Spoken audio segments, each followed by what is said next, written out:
friends, I am back with the last session of this season. We started this session 7 weeks back when we had our introductory session on IELTS examination, and here we are with our last session. This last session is mainly a recap of what we have done for past 7 sessions. So those who have missed our sessions, those who did not attend any of the sessions or could not see any of the sessions, be it about reading, writing, or some important tips and tricks. So this session of mine today is dedicated to all the important do's and don'ts related to all the 4 sessions. So it's okay if you have missed any of the sessions. This session would give you a recap of all those sessions, but that doesn't mean that you don't see our sessions. All the sessions are there on the Facebook, as well as we have our YouTube channel, Rao Consultants. So please go there, subscribe to the channel, watch our videos and make the most of it. So I hope that you people would actually be benefited by that. Okay, now before wasting any time, let me tell you what today's session is all about. We would first be starting with some important do's and don'ts about speaking. That was our first session. We will then further move to reading, writing and listening. So let's start with some important things related to the first part of our IELTS examination, which is speaking. Okay, so here I have jotted down some important key points related to the speaking session of our IELTS examination. Okay, so if you remember, or if you had attended our first session, which was on how to improve on your speaking, here are some keynotes which I have made. Starting with the first keynote, which is about some do's, some practices which you should definitely do if you are planning for a good score in speaking for IELTS examination. If you remember, I had specifically asked you to go for these 3 practices. The 3 practices are the prop game, face the mirror and record yourself. So the first thing is the prop game. I hope you remember that prop game which we had played in our prop room. I had some props. There was a hat, there was a camera, there was a diary, and then I asked you that you have to describe these objects or these props for 1 minute with 2 rules: that you do not take a pause and you do not repeat the things that you have already said. So you have to be particular about these 2 rules. Try playing this game and surely you would be benefited. Moving further, the next activity I asked you to do was face the mirror. You know, it is very important for you to be confident in the examination. And in order to get that amount of confidence which is needed for your IELTS speaking test, you should have the confidence to face yourself. So for that, the best practice is face yourself in the mirror. You know, eye-to-eye contact, give yourself a topic, speak on that topic and face yourself. While doing that, you can do your third activity, that is recording yourself. You can either video record or you can just audio record your sound, listen to it over and over again. Gradually, you will realize the mistakes that you are making. You know, we have a habit of repeating certain words. At times, we have the habit of, making some errors related to and, as, excessive use of s, but we don't realize it. When you would realize it? When you listen to your audio, when you listen to what you have said. So that is the best way to keep a check on yourself and you would be definitely benefited. So these are 3 activities which we have discussed in our past session, which was about speaking. So do practice these 3 activities and I'm sure it will help you. So the prop game, face the mirror and record yourself. Now there are some important things which you should be very particular about. I would say you should avoid doing them in your examination. Starting off with, please don't put up a fake accent in your speaking test. Just go natural. You need not put up an accent which looks that it is not natural. So it is absolutely fine to go natural. You have to be natural in your examination. If you put up that accent, the examiner would identify it, and if it goes wrong, you could probably be penalized for it. So why do we need to do that? It's better to go natural, and please do not put up any fake accent. That won't look good in the examination. Next, don't be too loud or too slow. At times we are too loud, we speak too loudly, and it becomes very difficult for the examiner. Like, you know what, right now I was too loud. It didn't look that good, and at times we are not even audible. Make sure you are audible to the correct pace. So please do not be too loud in the examination, or you need not be too slow too. Moving further, don't mug up your answers. I know we all go through these videos. You are also going through this video. I am going to tell you what are the expected questions in your introductory part, or in your cue card, or in your cross questions. What tendency do we develop? We mug some answers, right? We memorize them. Okay, if I am asked a question like, do you work, or are you a student? We try to mug up the answer, and then we just speak that in front of the examiner. Make sure that a memorized answer would always be easily understood by the examiner. They are experts. They know when you are natural, they know when you are not. So please do not memorize anything. Of course, you can practice about what to speak and what not, but don't follow this trick of memorizing. It won't look good. And finally, avoid no and one-word answers.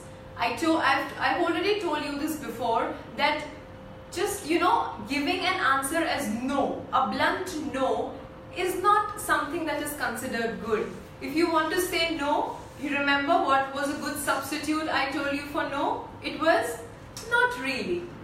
So, are you interested in art? Don't say no with a flat face. You could say, not really. I have never had a hand on art, though while I was at school, I had a subject called art, but after that, I never have tried, or I never painted anything. So I won't say that I'm too keen on art, right? This is the way how you answer it, rather than just saying a no. Also avoid one line or one word answers. That is something you need to avoid in your IELTS exam, right? So these were some specific do's and don'ts about IELTS speaking. I won't say these are the only do's and don'ts. Yes, once you deal in with this examination, once you practice for this examination more and more in detail, you will get to know that there are some important things that you have to be very particular about. And don't worry, for all those, this session is not an end. Towards the end, I'm going to tell you that I'm here to assist you, I'm here to help you. We would be coming up with our short sessions which would be specifically for all the sessions. So don't be disheartened. I am here, the entire unit is here to solve all your small and minute problems you have related to IELTS. Now, we'll move further to our next session or next area, that is do's and don'ts related to writing. We recently had a session on writing. There were a lot of problems. There were a lot of I believe errors there were a lot of queries which you people posted to me in context to writing. So don't worry, we again have this session specifically for writing, and you know what? How have we framed our sessions? Our sessions would be how to write an introduction, how to write a conclusion, what to write in body part, how to write a good example. I think these are small key areas where we lack and we don't get proper advice on how to work upon those areas. So I am here to help you with that. But before that, these are some important do's and don'ts for writing. Very important. For task 1 and task 2, please read the questions thoroughly. Don't be in a haste, don't be in a hurry, don't just read 2 or 3 words and start writing your essay. No, that should not be your approach. You have to be very particular, you have to read the question thoroughly. It's okay if it takes you 2 minutes. Read it twice, thrice, 4 times, underline the keywords. If you are clear with what the topic is, only after that you will start writing your essay. With incomplete information, do not write your essay. You will land up with wrong information in your essay and then you will not get your target band. So this is applicable for both task 1 and task 2. You have to be very particular, read your questions very thoroughly. Moving further, very important. I don't think that most of you have this habit of making rough notes. We believe that rough notes is only for mathematics. No, we need it for English too. And specifically when you are writing an essay, when you read a topic, there are 100 of things that comes to your mind. Now, it is not possible to hold all those ideas for 30 minutes till you are writing the essay. So what is the trick? Have 30 seconds, or I would say 1 minute or 1.5 minutes, wherein you would make a rough note of what pointers you would be writing, what you would be writing in your introduction, what you would be writing in your body part 2, conclusion, what sort of examples. If you know some good vocabularies which could be applicable there, just keep a note of them. It would take hardly 2 minutes. In 2 minutes, you are already done with your rough work. And then what you need to do, you just need to copy that rough work in your fair sheet. So, if you have the rough work in front of you, your task becomes more easy. Moving further, for essays, this is specifically for task 2 for both general and academic students, that you need to first identify the category of the essay. Is the essay an argumentative one? Is it a descriptive one? Once you know what kind of essay you need to write, once you are firm, only then start writing. Because at times what happens is, you are not asked about your opinion and you write your opinion. That is the area where you lose your bands. At times, you are asked to write about your opinion, but you discuss both the areas 50-50. And then we keep on thinking, oh my god, I wrote so well, I got only 6 bands. Why? Because your base was wrong. Probably, you could not understand the category of the essay, you wrongly categorized the essay and hence you went wrong. And finally, please write examples if you are asked to write examples in your essay. We always tend to forget to read that last line in the essay. What is that? That line is always that use examples or illustrations from your own knowledge and experience to prove your notion. They have asked you to specifically write examples. Then why are you not writing? You have to include examples. And what kind of examples? Don't worry. We have a session on that. We have a session on what kind of examples should be written in different kind of essays. Now, there are some things that, again, you should be very particular for your writing test and you should avoid them. First, giving unnecessary explanation for academic task 1. Academic task 1 is not an essay. Academic task 1 is a mere description of some figures. Figures in the form of bar charts, diagrams, flow charts. There, they need not know what is your belief or opinion or what extra knowledge you have. They don't want to know your extra knowledge. They just want to test you on the skill, whether you are in a condition to copy the exact information which is in the form of a picture in a written format. That is the only aim and agenda of writing task 1. And since there are only 150 words that you need to write, you have to be very, very specific. If you come up with these extra information, it would not suffice your purpose. So why to lose our bands?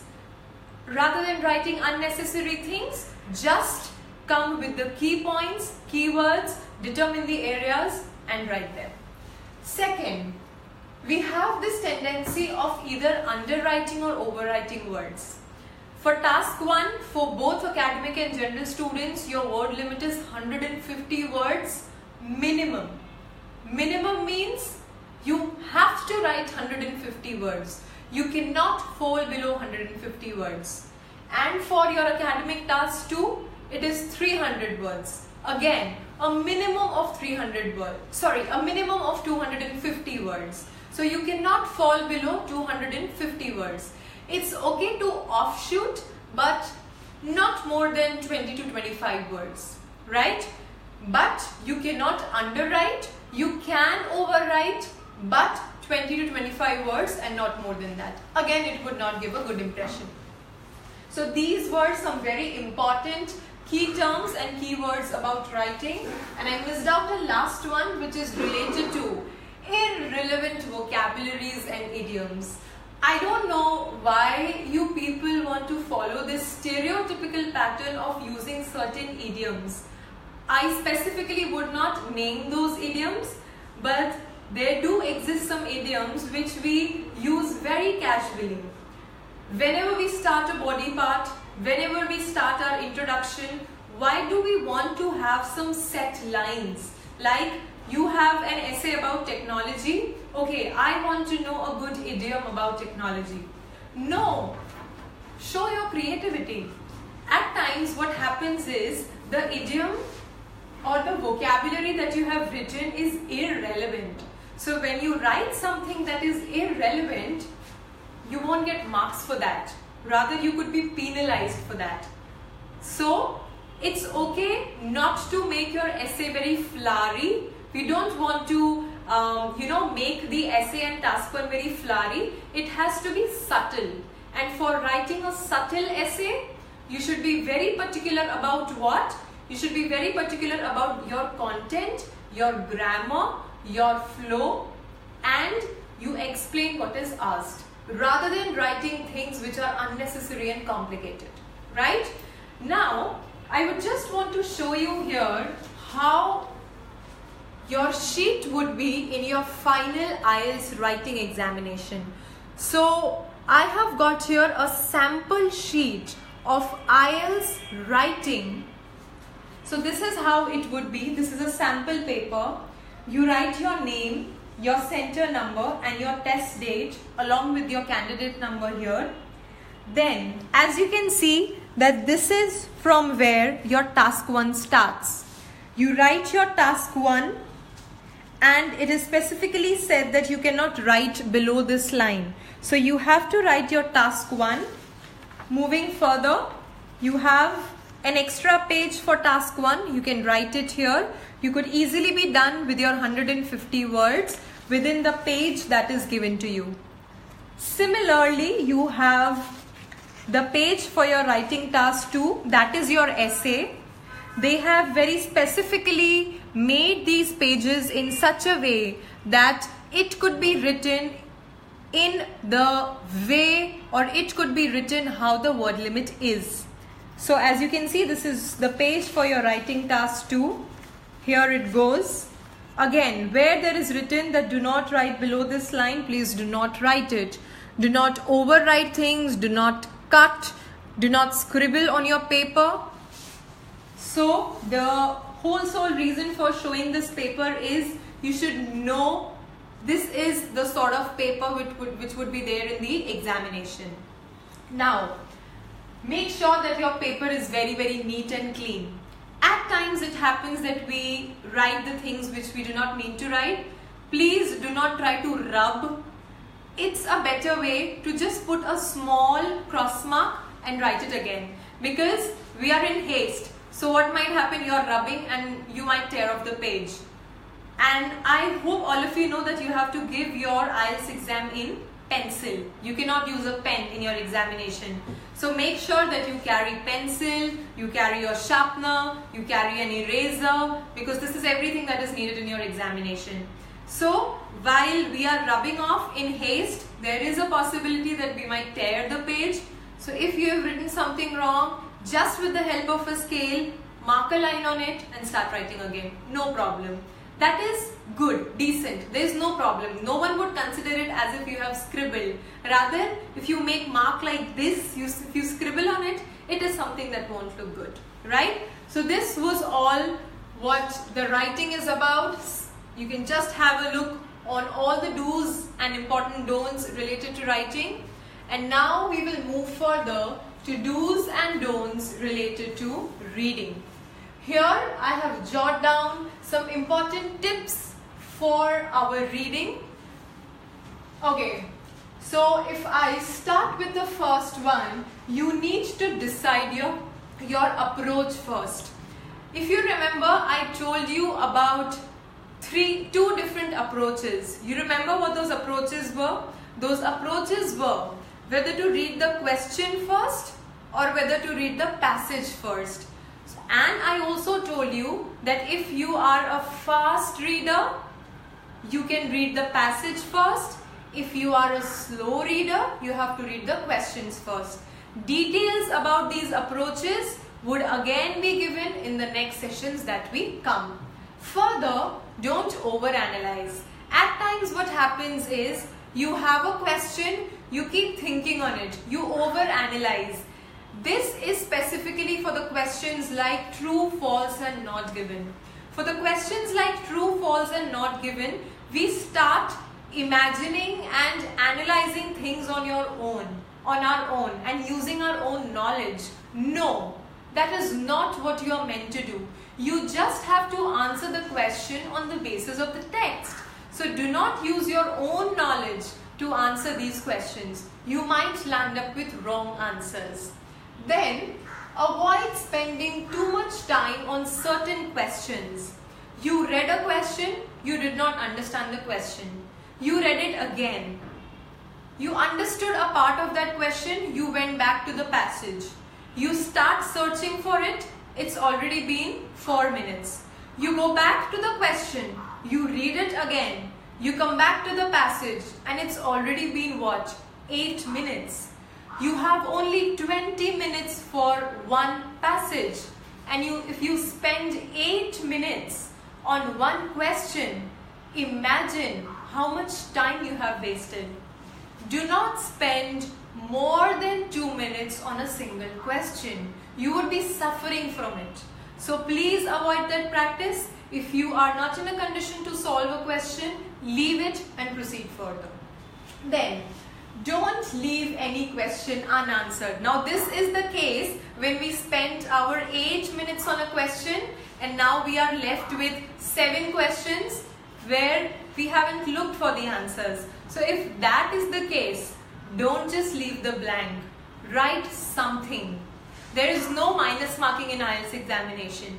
So even if your answer is wrong, you would not be penalized. There would be no minus marking. Probably 3 answers from those 8 answers are correct. So make sure that you do not leave any of your answer unleft.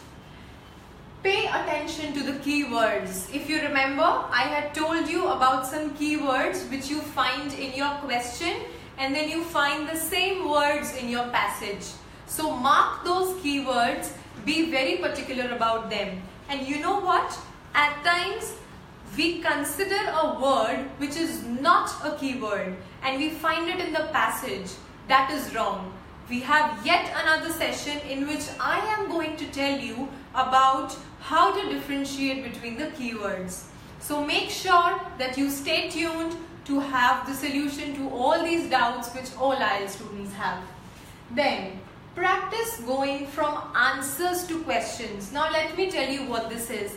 This is a method which I tell all my students who are struggling with finding, who are struggling basically with reading. What I tell them is, I tell them please do not solve the passages. Take a print, write all the answers first. right? Once you have written all the answers, then from your answers go to the question. If a statement is false, go to the passage and look, why is the statement false? Why is the statement true? Why is the heading for? If you find this, if you understand that how answers are located in the passage, mark my words that from 5th passage, your eyes would automatically go in that way, because you have already decoded the way how answers are hidden, right? So follow this, locate the answers in the passage pattern, and trust me, you would be benefited. Finally, pay attention to time. Everything said and done, but if you do not value time, it makes no sense. Your 2 passages are all correct, but you did not have time to solve passage 3, so you just had to write anything. It doesn't make any sense. So make sure that you allocate perfect time to each passage. I hope you know that the difficulty level rises with your each passage. So make sure you devote least time to your writing task, you devote least time to your first passage because it's the easiest. Then a little more time to passage 2, and make sure you give maximum time to your passage 3 because it is most difficult, right? Now, as I told you the sheet for writing, now this is how the sheet of reading is. So basically, you should also have the habit of copying your answers. You would be given a paper in the examination where you have the 3 tasks. You solve them, and then you are given this sheet of paper which has numbers 1 to 40. Now in these numbers 1 to 40, you have to write your answers. Make sure, please, you do not write 9th answer in the 10th blank. You do not mix up the numbers. Where you are expected to write A, B, C, D, E, make sure you write A, B, C, D, E and not the words. Where you are asked to write the Roman numbers, you write Roman numbers and not normal numerics. Where you are asked to write words, you write words. Where you are asked to write numbers, you write numbers. It is very, very important. 3 words, you cannot go beyond 3 words. 4 words, you cannot go beyond 4 words. So in the examination, you would be given 10 minutes to transfer the answers to your answer sheet.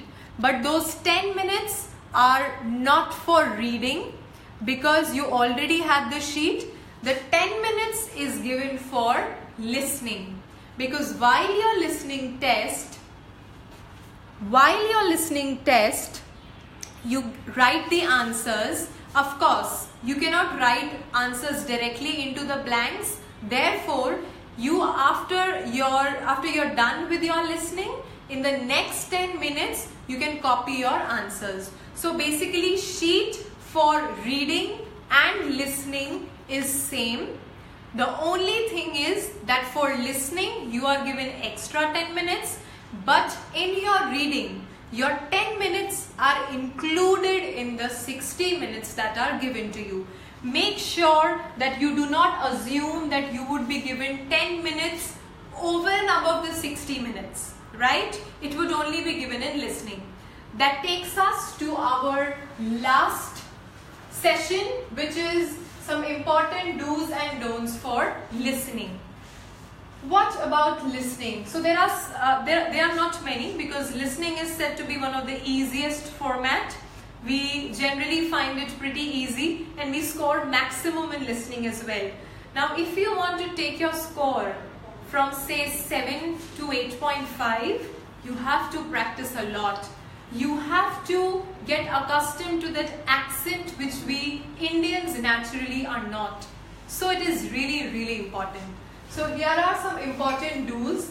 You start with, utilizing the time between the sessions.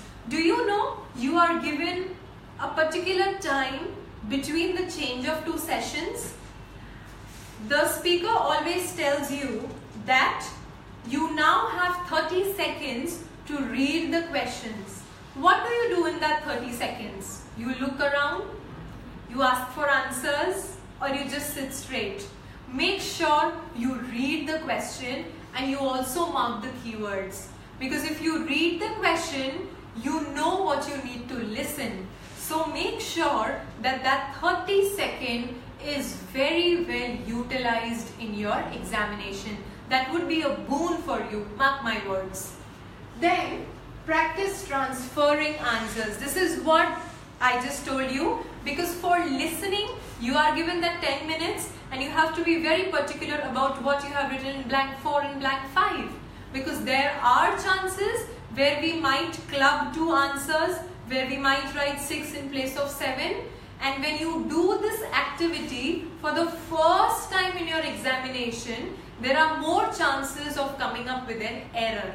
Therefore, please practice transferring answers at least 5 to 10 times before you give your final examination. Finally, be very particular about grammar. Please do not just listen to a verb, do not just listen to a noun and write it the manner you have heard. If it is a fill in the blank, see whether the grammatical sense of the word needs to be changed. If it needs to be changed, change it. Because if you have written an answer and if it is grammatically incorrect, it would be incorrect in your paper also. So when you are writing specifically the answer for the fill-ups, make sure you read the entire fill-up and then write your answer. You might minimize the grammatical errors in this case. And finally, I would say only 2 things which are really important.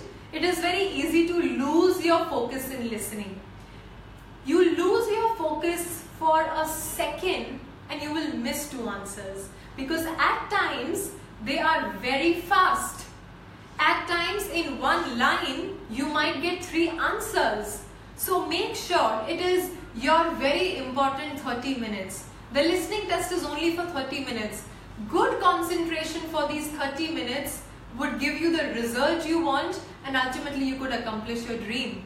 So please do not for 1 second think of something else. Just concentrate on your listening CD, on your content, and answer your question. Losing your focus, you have to pay a big price for that. You might land up from 8.5 to 7. So make sure you don't lose your focus. And finally, don't pick your answers too soon.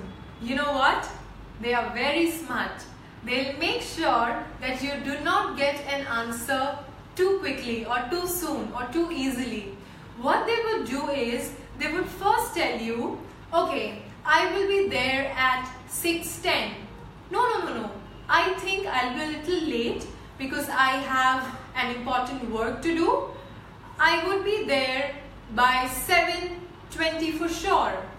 So did you see? First it was 6:10 and then it moved to 7:20.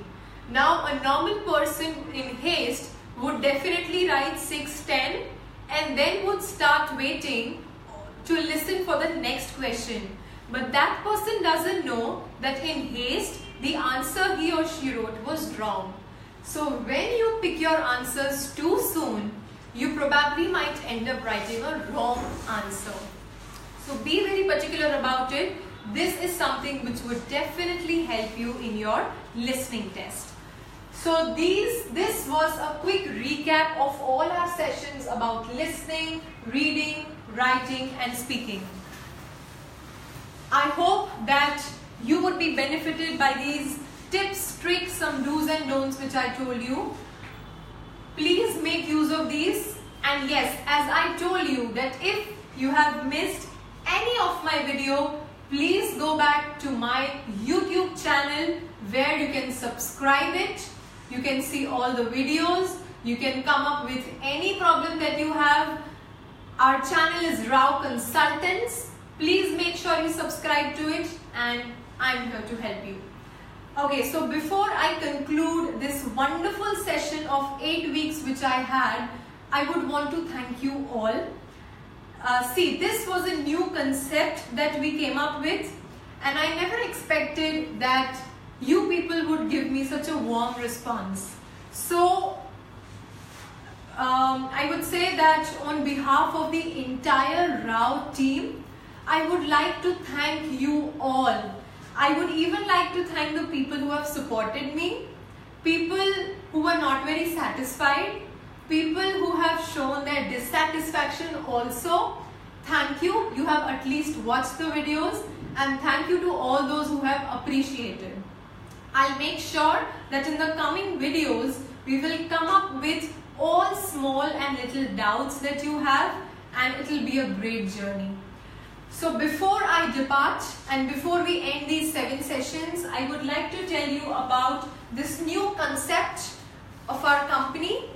We here at RAW are at the stage of our rebranding, wherein our 3 units, namely the RAW Overseas Consultancy, which is about foreign education, then it is RAW Consultants, which is immigration, and RAW Smart Coaching, which basically deals with all the foreign going examinations.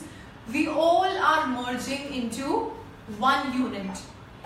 You have to wait for one more day. So 1st April is the date when we would be rebranding. All the units would be merging into one, and it is going to be a celebration. And with this association, we will make sure that we don't even help you for coaching, but we could also help you for all other areas. So please feel free to step into our offices. We are open 7 days a week for you. You can get our timings, just give a call and walk in. Please make sure that you keep watching our videos. You please subscribe to our channels. I would be meeting you soon. Okay, so let me disclose it. This is not an end. This is a new beginning. We are coming up with our new sessions, which are specifically related to some very core areas. We would be having small sessions on every aspect of IELTS examination. Our next session is on 13th of April.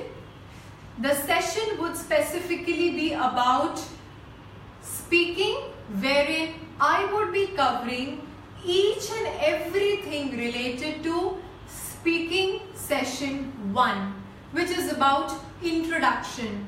So any issues related to speaking part 1 introduction, I would be there, you are there, we will solve all the problems. So again, I, Purvi Antani, would be signing off with this beautiful journey of 8 sessions, but this is not the ending. I'll see you again on 13th of April with our new session. Goodbye, have a great day.